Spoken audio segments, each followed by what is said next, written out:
النهاردة مش حلقة عادية. الضيف اللي معايا ما كانش المفروض يظهر أصلاً، لأنه اتحبس من آلاف السنين.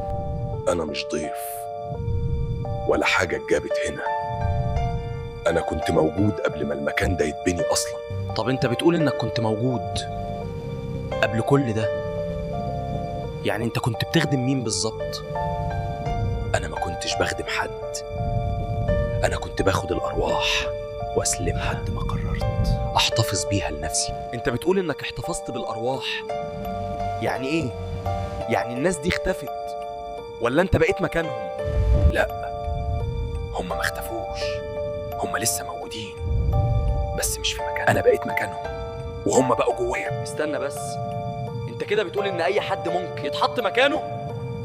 طب لو حد شافك بيحصل له إيه؟ أي حد يشوفني بيدخل مكاني وأنا باخد مكانه. بس أنت شفتني خلاص من بدري. أنا ما خرجتش من مكاني، أنا بس بدلت مكاني، وكل اللي كان لازم إنك تبصلي كويس. يعني أنا كده أنا اللي مش مكاني؟ طب لو أنا مش أنا، يبقى أنا مين دلوقتي؟